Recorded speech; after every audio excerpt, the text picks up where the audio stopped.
दोस्तों, मैं हूं चिराग और Amazon API gateway tutorial series के पार्ट 17 वीडियो में आपका स्वागत है। तो दोस्तों, इस वीडियो में हम देखेंगे कि REST API गेटवे में IP एड्रेस को कैसे व्हाइट लिस्ट कर सकते हैं और कैसे हम REST API गेटवे को सिर्फ व्हाइट लिस्टेड IP एड्रेस को सर्व करने के लिए इनेबल कर सकते हैं। और अगर इसके अलावा कोई भी रिक्वेस्ट डिफरेंट IP एड्रेस से आ रही है तो कैसे उसे ब्लॉक कर सकते हैं।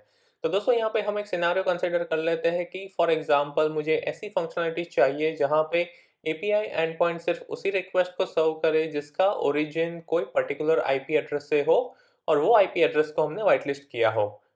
और अगर इसके अलावा कोई भी रिक्वेस्ट का ओरिजिन व्हाइट लिस्ट नहीं है, यानी कि वो आईपी एड्रेस को हमने व्हाइट लिस्ट नहीं किया है, तो उस रिक्वेस्ट को एपीआई एंड पॉइंट सर्व ना करे और ब्लॉक कर दे। ठीक है। तो ये सिनारियो को इम्प्लीमेंट करने के लिए हमें कहीं ना कहीं आईपी को व्हाइट लिस्ट करना होगा और रेस्ट एपीआई में आईपी व्हाइट लिस्टिंग की फंक्शनलिटी ऐड करने के लिए हमें रिसोर्स पॉलिसी का यूज करना होगा। ठीक है। तो दोस्तों, यहाँ पे हम फ्रॉम स्क्रैच सेटअप करेंगे, तो उसके लिए हम पहले लैम्बडा फंक्शन क्रिएट करेंगे जो कि एज अ बैकएंड इंटीग्रेशन काम करेगा। और उसके बाद हम रेस्ट एपीआई क्रिएट करेंगे और उसमें रिसोर्स और गेट मेथड कॉन्फ़िगर करेंगे। और फाइनली हम रिसोर्स पॉलिसी को कॉन्फ़िगर करेंगे आईपी व्हाइट लिस्टिंग के लिए। तो अब हम हैंड्स ऑन इम्प्लीमेंटेशन शुरू करेंगे। जैसे कि मैंने बताया, हम सारा सेटअप फ्रॉम स्क्रैच करेंगे। तो सबसे पहले हम लैम्बडा फंक्शन क्रिएट करेंगे। तो आपको सबसे पहले AWS मैनेजमेंट कंसोल में जाके लैम्बडा के लिए सर्च करना है। और उसके बाद आप जैसे ही लैम्बडा मैनेजमेंट कंसोल में आ जाते हो तो आपको लेफ्ट पैनल में फंक्शंस पे क्लिक करना है और फिर आपको क्रिएट फंक्शन पे क्लिक करना है। तो जैसे कि मैंने बताया, हम एक लैम्बडा फंक्शन क्रिएट करेंगे जो कि एज अ बैकएंड इंटीग्रेशन काम करेगा। तो यहाँ पे हमें कुछ डिटेल्स कॉन्फ़िगर करनी होगी, जैसे कि फंक्शन नेम और रन टाइम सेलेक्ट करना होगा। तो आप अपने हिसाब से कोई भी डिटेल्स डाल सकते हो, कोई भी नाम दे सकते हो फंक्शन का। ठीक है। तो मैं यहाँ पे डाल दूंगा रिक्वेस्ट हाइफन सर्विस। ठीक है। और रन टाइम में मैं सिलेक्ट कर लूंगा पाइथन 3.9 और सारे ऑप्शन में एज इट इज रहने दूंगा और उसके बाद मैं क्रिएट फंक्शन पे क्लिक करूंगा। तो यहाँ पे मैंने लैम्बडा फंक्शन सक्सेसफुली क्रिएट कर लिया है और इस लैम्बडा फंक्शन के कोड में मैं सिर्फ हेलो फ्रॉम लैम्बडा हटा के कुछ और मैसेज डाल दूंगा। तो यहाँ पे हम डाल देंगे सक्सेसफुल इन्वोकेशन। ठीक है। और इसके अलावा अगर आपको कोई लॉजिक ऐड करना है तो आप यहाँ पे कर सकते हो। तो एक बार ये कॉन्फ़िगर होने के बाद आपको इसको सेव करना है और फिर डिप्लॉय पे क्लिक कर देना है। तो ये हो गया हमारा लैम्बडा फंक्शन जो कि एज अ बैकएंड इंटीग्रेशन काम करेगा। अब इसके बाद हमें एपीआई क्रिएट करनी है। तो इसके लिए आपको एपीआई सर्च करना होगा यहाँ पे और फिर आपको एपीआई मैनेजमेंट कंसोल पे चले जाना है।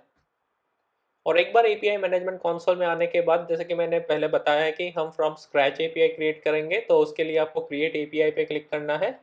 और यहाँ पे हम रेस्ट एपीआई क्रिएट करने वाले हैं, तो उसके लिए आपको थर्ड ऑप्शन सिलेक्ट करना है और फिर बिल्ड पे क्लिक करना है। यहाँ पे सारे ऑप्शन हम एज इट इज़ रहने देंगे। जैसे कि चूज़ अ प्रोटोकॉल, तो इसमें हमें रेस्ट प्रोटोकॉल चाहिए, तो यहाँ पे हम रेस्ट सिलेक्ट करेंगे। क्रिएट अ न्यू एपीआई के अंदर हमें न्यू एपीआई चाहिए और हमें कोई भी एग्जिस्टिंग एपीआई से उसको क्लोन नहीं करना है या फिर हमें कोई स्वैगर स्पेक से उसकी कॉन्फ़िगरेशन इंपोर्ट नहीं करनी है। तो इसी वजह से हम न्यू एपीआई सिलेक्ट करेंगे और यहाँ पे आपको एपीआई का नाम देना है। तो मैं यहाँ पे दे दूंगा रिक्वेस्ट एपीआई। ठीक है। और फिर आपको क्रिएट एपीआई पे क्लिक करना है। तो अब आप यहाँ पे देख सकते हो कि हमने एपीआई सक्सेसफुली क्रिएट कर ली है। अब इसके बाद हमें रिसोर्स क्रिएट करना है। तो उसके लिए आपको रिसोर्स पे क्लिक करना है लेफ्ट पैनल में और फिर एक्शंस पे क्लिक करके आपको क्रिएट रिसोर्स पे क्लिक करना है।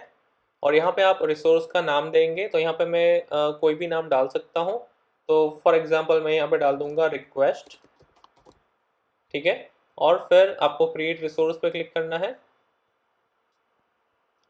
अब रिसोर्स क्रिएट होने के बाद हम उसके अंडर एक मेथड क्रिएट करेंगे। तो आपको उस रिसोर्स को सिलेक्ट करना है और फिर एक्शंस पे क्लिक करके क्रिएट मेथड पे क्लिक करना है।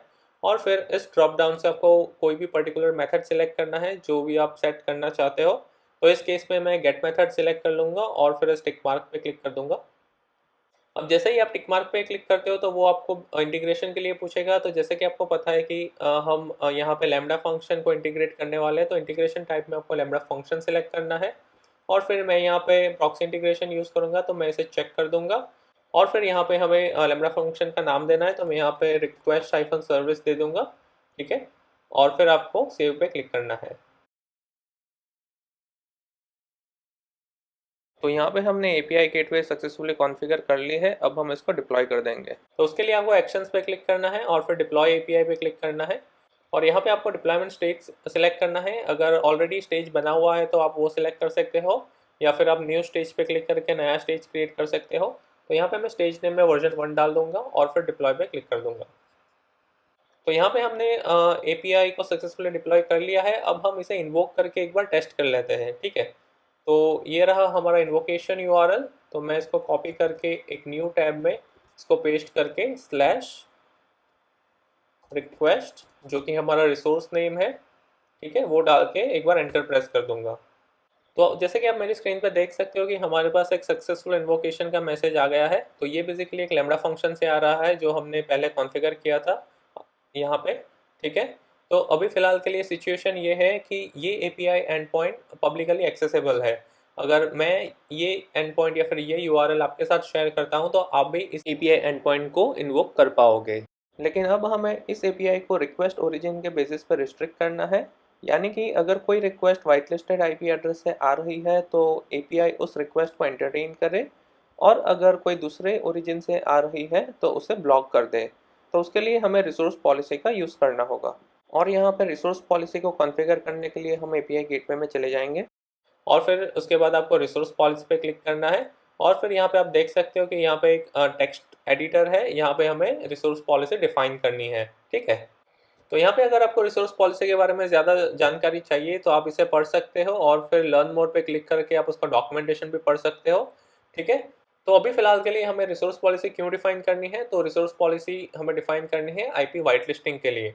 तो यहाँ पे आप दो तरीके से रिसोर्स पॉलिसी डिफाइन कर सकते हो। पहला ऑप्शन ये है कि अगर आप एग्जांपल्स में सेकंड ऑप्शन देखो तो यहाँ पे आपको दिख जाएगा आईपी रेंज डिनाई लिस्ट। तो अगर आप इस पर क्लिक करते हो तो यहाँ पे एक पॉलिसी ऑटो जनरेट हो जाती है और फिर आप अपने हिसाब से इस पॉलिसी को मॉडिफाई कर सकते हो, या फिर आप यहाँ से इस यूआरएल से एक पॉलिसी को कॉपी कर सकते हो, ठीक है, जो कि सिमिलर है। तो ये वाली पॉलिसी मैंने यहाँ पे जिस्ट पे पोस्ट कर रखी है और मैं इसका लिंक आपको वीडियो डिस्क्रिप्शन में दे दूंगा। तो मैं फ़िलहाल के लिए ये पॉलिसी यहाँ से कॉपी करूँगा और फिर यहाँ पे जाके उसको पेस्ट कर दूँगा, ठीक है। तो दोस्तों इस रिसोर्स पॉलिसी में हमारे पास दो स्टेटमेंट है और मैं यहाँ पे आपको क्विकली गो थ्रू करवा दूंगा कि हर एक स्टेटमेंट में हम क्या कर रहे हैं। तो सबसे पहले हम अलाउ स्टेटमेंट देख लेते हैं। तो यहाँ पे हम बोल रहे हैं कि हमें अलाउ करना है। क्या अलाउ करना है, कौन सी एक्शन अलाउ करनी है, तो हम बोल रहे हैं कि हमें execute API invocation action allow करनी है, ठीक है। किसको हम एक्सेस देना चाहते हैं, किसको अलाउ करना है, तो यहाँ पे प्रिंसिपल में हमने वाइल्ड कार्ड डिफाइन किया है। तो हम बोल रहे हैं कि हमें सारे यूजर्स या फिर सबको अलाउ करना है। क्या अलाउ करना है, एग्जीक्यूट एपीआई ऑपरेशन। किस रिसोर्स पे अलाउ करना है, तो हमने यहाँ पे अगेन वाइल्ड कार्ड डिफाइन किया हुआ है। हम बोल रहे हैं कि हमें एग्जीक्यूट एपीआई ऑपरेशन अलाउ करना है सारे स्टेजेस, सारे मेथड्स और सारे रिसोर्स के लिए, ठीक है। तो ये हो गया हमारा अलाउ स्टेटमेंट। अब अलाउ स्टेटमेंट के ऊपर हमने एक डिनाई स्टेटमेंट डिफाइन किया है। तो हम यहाँ पे बोल रहे हैं कि हमें डिनाई करना है। क्या डिनाई करना है, कौन सी एक्शन डिनाई करनी है, तो हमें एग्जीक्यूट एपीआई एक्शन डिनाई करनी है। किसे डिनाई करनी है, तो अगेन हमने प्रिंसिपल में वाइल्ड कार्ड डिफाइन किया हुआ है। तो हम बोल रहे हैं कि हमें सारे यूजर्स, सारे ट्रैफिक को डिनाई करना है। क्या डिनाई करना है, तो एग्जीक्यूट एपीआई डिनाई करना है। कौन से रिसोर्स पे हमें डिनाई करना है, तो हमने यहाँ पे रिसोर्स के अंदर हम बोल रहे हैं कि हमें इस एपीआई के सारे स्टेजेस, मेथड्स और रिसोर्स को डिनाई करना है। लेकिन यहाँ पे एक कंडीशन है। क्या कंडीशन है, कंडीशन ये है कि जो भी आईपी एड्रेस इस लिस्ट में डिफाइन हो उसको हमें सर्व करना है। इसके अलावा जो भी ट्रैफिक आ रहा है उसको हमें डिनाई करना है, ठीक है। तो ये हो गए हमारे दोनों स्टेटमेंट, ठीक है। तो यहाँ पे रिसोर्स में अभी फिलहाल के लिए मैंने यहाँ पे वाइल्ड कार्ड डिफाइन कर रखे। तो अगर आपको स्पेसिफिक परमिशन देना हो पर्टिकुलर स्टेज या फिर पर्टिकुलर रिसोर्स के लिए, तो आप यहाँ पे उसको डिफाइन कर सकते हो, ठीक है। तो ये हो गया हमारा रिसोर्स पॉलिसी। तो अभी फिलहाल के लिए हम इस आईपी एड्रेस के लिस्ट में 0.0.0.0 डाल देंगे, ठीक है, और फिर यहाँ पे सेव पे क्लिक कर देंगे। तो बेसिकली हमने यहाँ पे क्या किया, हमने ये किया कि अगर कोई भी रिक्वेस्ट या फिर कोई भी ट्रैफिक इस आईपी एड्रेस के ओरिजिन से आ रहा है तो उसे हम एंटरटेन करेंगे, यानी कि उस रिक्वेस्ट को हम सर्व करेंगे। लेकिन अगर इसके अलावा कोई दूसरे आईपी एड्रेस से रिक्वेस्ट आ रही है तो उसे हम डिनाई या फिर ब्लॉक करेंगे, ठीक है।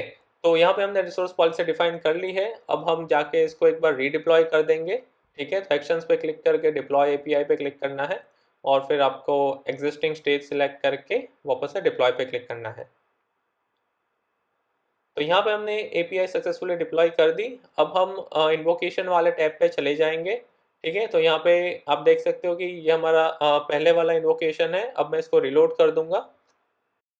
तो दोस्तों जैसे कि आप मेरी स्क्रीन पर देख सकते हो कि अब हम इस एपीआई एंड पॉइंट को सक्सेसफुली इन्वोक नहीं कर पा रहे हैं, ठीक है। और यहाँ पे हमारे पास मैसेज आ रहा है कि user anonymous is not authorized to perform execute API invoke on particular resource, ठीक है, विथ एन एक्सप्लिसिट डिनाई।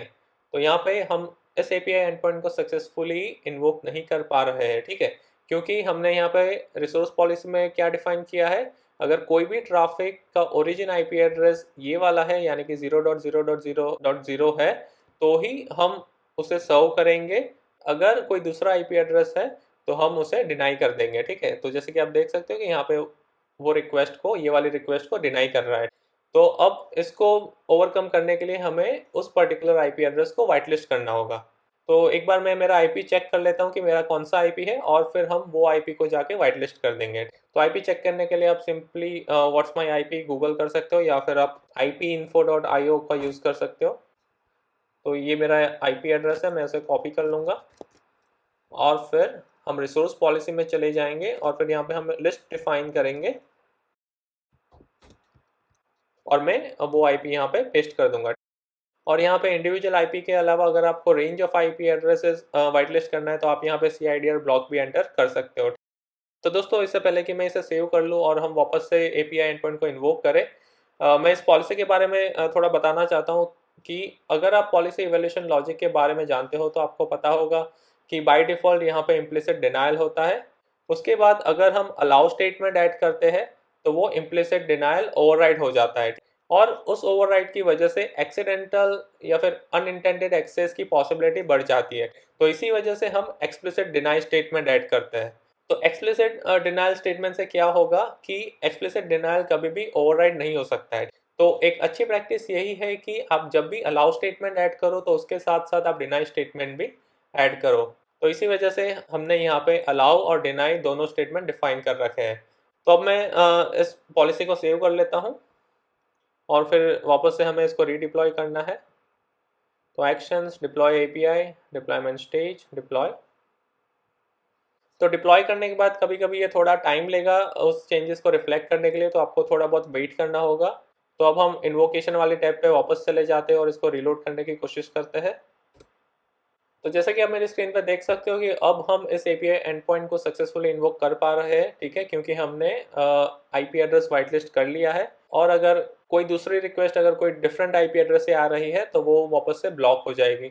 और फिर अगर आपको उस पर्टिकुलर आईपी एड्रेस को एंटरटेन करना हो तो आपको उस आईपी एड्रेस को वाइट लिस्ट करना होगा रिसोर्स पॉलिसी का यूज करके। तो दोस्तों इसी तरह से आप कोई भी आईपी एड्रेस वाइट लिस्ट कर सकते हो रेस्ट एपीआई गेटवे में रिसोर्स पॉलिसी का यूज करके। तो दोस्तों फिलहाल के लिए इस वीडियो में इतना ही, और दोस्तों अगर आपने सब्सक्राइब नहीं किया है तो प्लीज़ सब्सक्राइब कर दीजिएगा एंड लाइक और शेयर करना भी मत भूलिएगा।